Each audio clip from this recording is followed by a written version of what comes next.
much. Are we on? I think we're on. Are we on? I think we're on. We're on, definitely. Hello? Hello? Hello? Hello? Hello out there? Hi. Good morning. Happy Wednesday. Yeah. We're almost at the halfway point, folks. This is the hump day. Right. Okay, we're just getting to the top of the hump. Great. So let's get started on this. Silicon. Let's talk about here. I just want to give you a little bit of me, so you know what I'm about. Set up Playgen 2001 to convert boring stuff into pure magic. Right? I like the hard stuff. If it's easy, please don't talk to me. If it's really difficult, yeah, I'm your man. I like new, innovative, interesting things. This is some of the topics that we've worked on and delivered on over the last 11 years. So probably not a lot of easy things in there. So if it's hard, we like that. Tend to work with big folks and tend to work with a lot of researchers trying to figure out what the next thing is. I like these guys a lot. They're obviously scientists. You're not scientists because you're not dressed like them. But you know, this is coming back to this whole notion of play. For me, life is about play, and my life is about influencing people's behaviors through play. Now, this started to get a bit bigger of recent time. You've all heard the word, sort of this gamification thing that's going to become bigger than God, you know, with 60% monthly revenue growths and half the 11 million companies that are in the US going to gamify something in the next few years. Those of you probably in your 30s and beyond would have seen numbers like this on some of other things. But it's not just about this. That's my dad in the middle. Actually, it's not my dad, but can you imagine if that was your dad? Like, you know, my dad's in... Are you inside the pumpkin? I am. I'm just about to burst out. So it's not just about a competition. You know, there's a lot more to it than that. There's a great amount of psychology that goes into making something really remarkably engaging and making something that you enjoy to connect with and be a part of. And, you know, it's, for a better word, it's sort of behavioral economics and mixed within a bit of gamification, but it's sort of 90% psychology.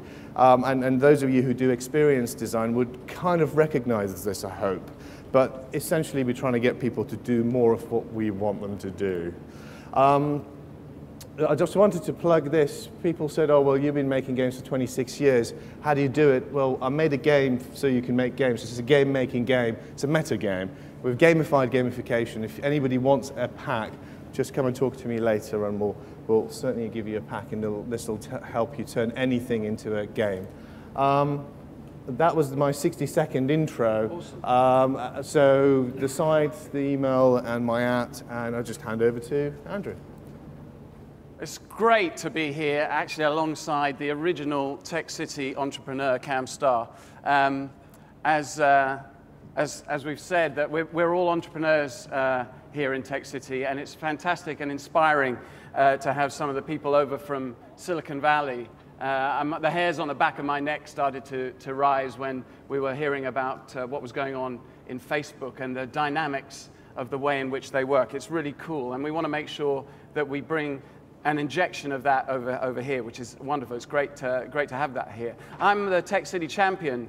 I want to talk to you a little bit about the Tech City investment organization that David Cameron initiated in November 2010, a little bit over a year and a half ago. At that time, we were seeing what was going on. People like Cam and his colleagues in this area building amazing businesses, incredible technology, creative design businesses, and it was growing in the midst of an amazing recession.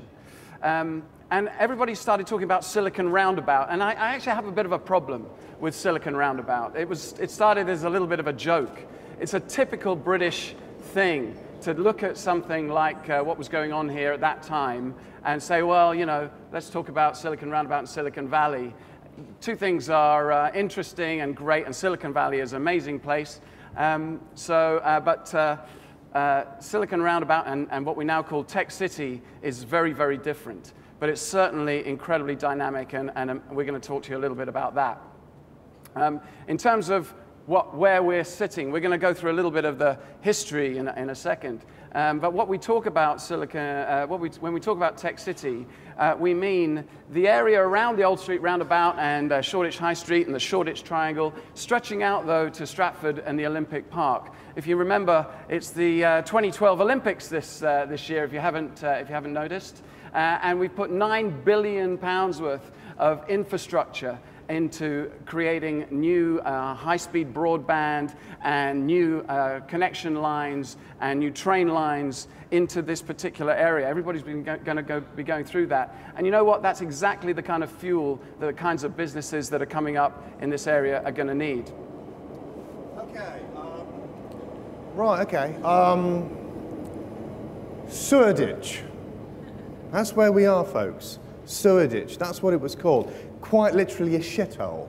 It's where all the effluent from London kind of flew into. It then turned into Shoreditch and all of this kind of stuff, but in the old school, it's a Shoreditch. So just remember that, and a little later on, some 460 years ago, the very first theatre that was built in London was just simply called a theatre. And that was in 1576. This is the map of it. That corner, if you could zoom in for us. So, do you recognize it? Holywell Lane's just there, and this is Shoreditch High Street. That's the theatre. We're standing in it.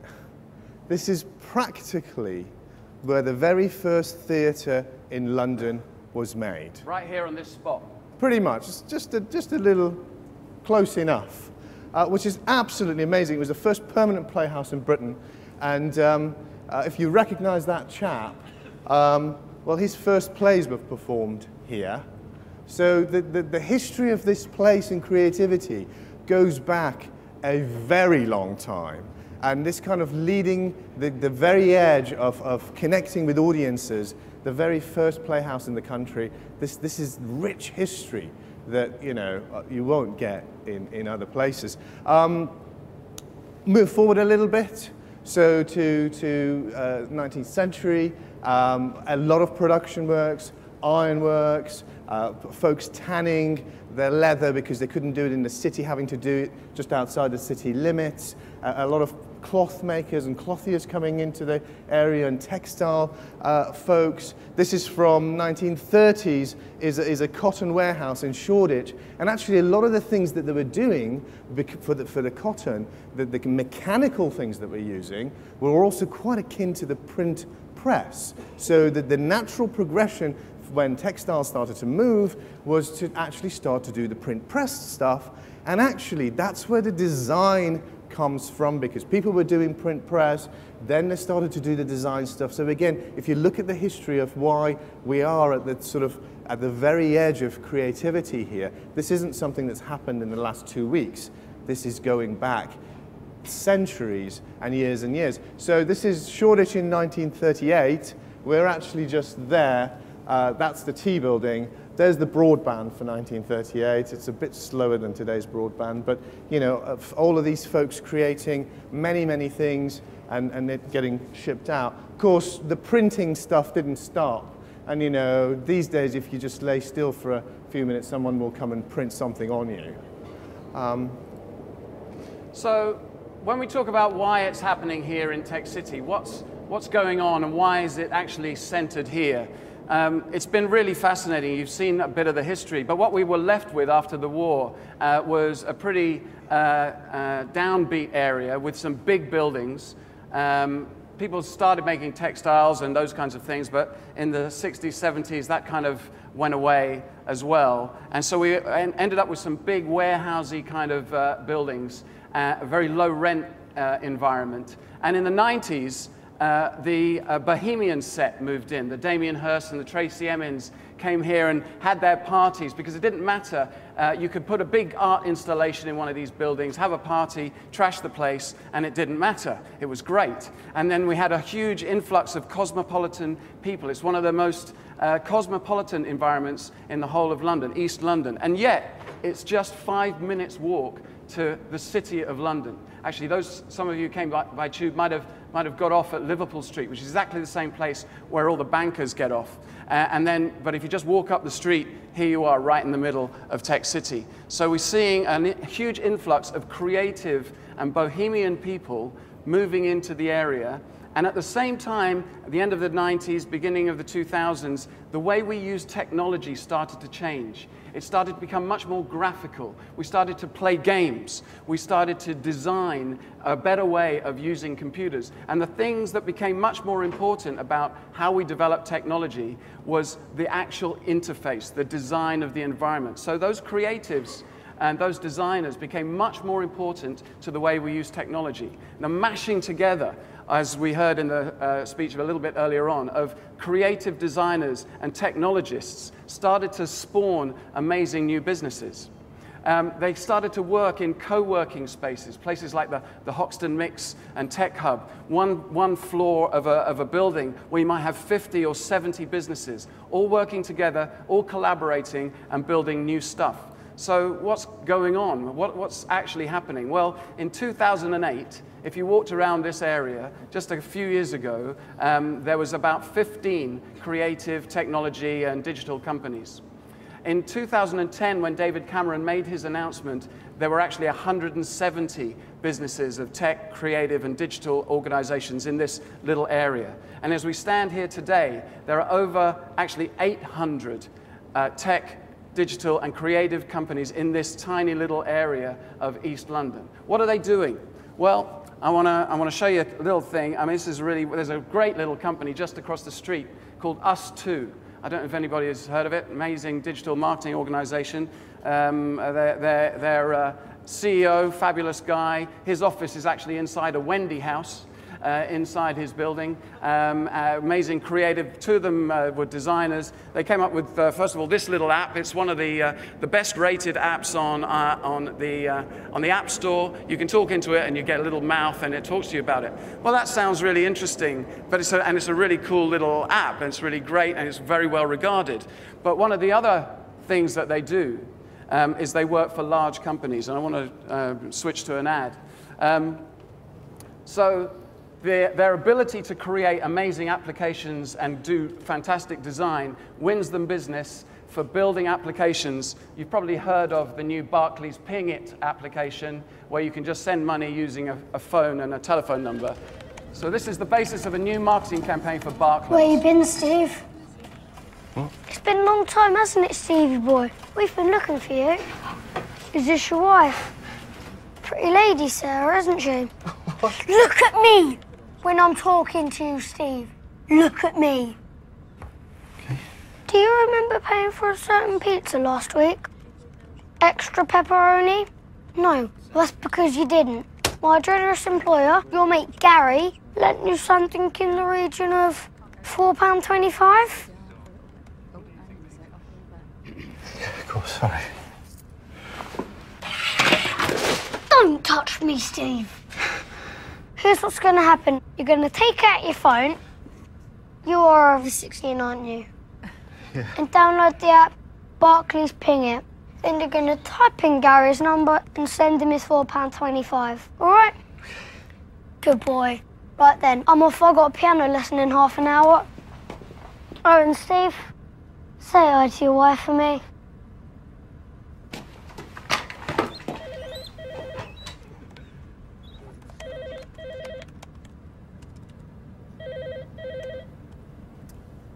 So the kinds of designers and creatives are not just making games and apps, they're making really powerful environments that large companies, actually large companies that are based 5 minutes walk down the street, by the way, are buying and using and creating their marketing campaigns around.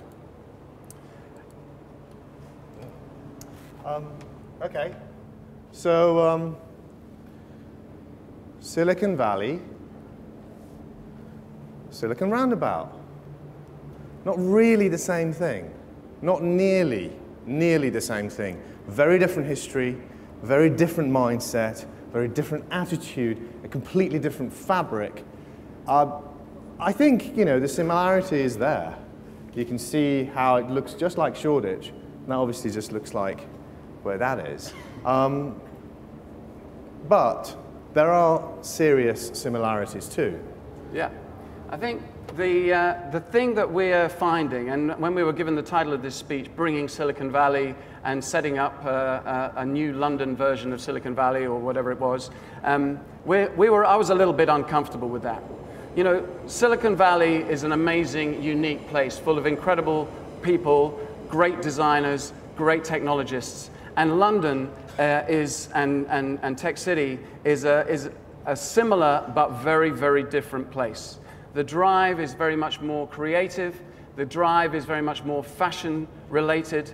It's much more based on our history of bohemianism and doing something different, and then putting the front end on that amazing technology that underlies everything that we do. And that's really being used by the larger organizations and the clients and the media environment just based down the road in Soho. So yeah, chalk, cheese, Silicon Valley, Tech City, both very interesting and amazing places.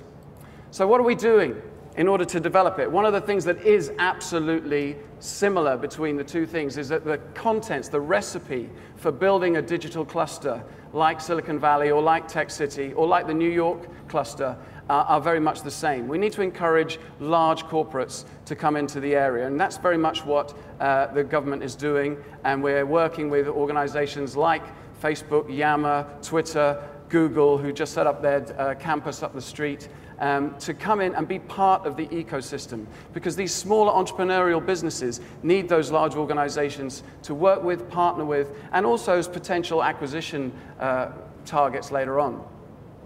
Entrepreneurs, we're talking and working with huge numbers of entrepreneurs, not just the entrepreneurs that are already here, but international entrepreneurs, and encouraging them to come here to the UK and set their businesses up here, as it's the best place for them to grow and build their businesses internationally, which is contributing massively to the employment in the area, both of technical skilled people and commercial people. We're working with investors and VCs all over the world and bringing funds into the area and encouraging them to look at the organizations that are here. And very, very importantly, we're working, just as Silicon Valley is very dependent on its universities and its colleges, we're working with the great colleges here and universities here in London and in Cambridge and in Oxford, making sure they're putting the right skills into their graduates so that the companies here get the kind of skills that they need. So that's what the Tech City Investment Organization is all about. And we're very, very proud to welcome you here to Hackney House and to Tech City Central, which is going to be a visitor center for all of the missions and all of the companies and all of the entrepreneurs that are going to be coming and putting the spotlight on London as we go through 2012 and the Olympics. Okay, wonderful. So this, in case you haven't seen it, please have a look at techcitymap.com.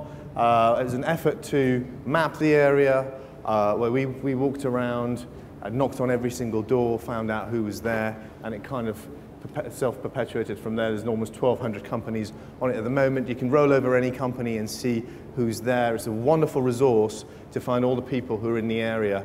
And this project, I don't think, would have happened without the next thing, which I'm going to talk about, which is this thing called Digital Shoreditch. I've got a short video to set the mood. Let's run this. We're running out of time. Are we? 2 minutes. Okay. Okay. Since we have no time, I'm going to have to run through this. Don't play the music. That's fine. So we want to try and you want to talk about vision. We're trying to try and create the South by Southwest in London. That's what we want to do. Last year we had 2,000 people. This year we're going to have 10,000 people. It's growing. It's 21st of May to the 1st of June. 12 days, 250 sessions. Some of the most amazing people. Some of you who are already in the room, from the advertising world, from Ogilvy to Saatchi to Mother to LBI to, I can't even name all the people who are involved. Everyone is involved. About 250 people speaking and running sessions. We've got 1,200 companies in the area. Thanks for the support of IPA there, one of our media partners. We create the source, which is a directory of everyone who's here, and that spans everyone from advertising to arts and culture to software development and gaming. Don't miss out on the festival. Please do come along. There are still free tickets available. I did say free. There are still free tickets available, but there's probably only a very few left, or the kitty will get it. Okay? So if I can leave you with just one thought, remember the kitty. If you don't go, something terrible might happen. Thank you very much. Thanks very much.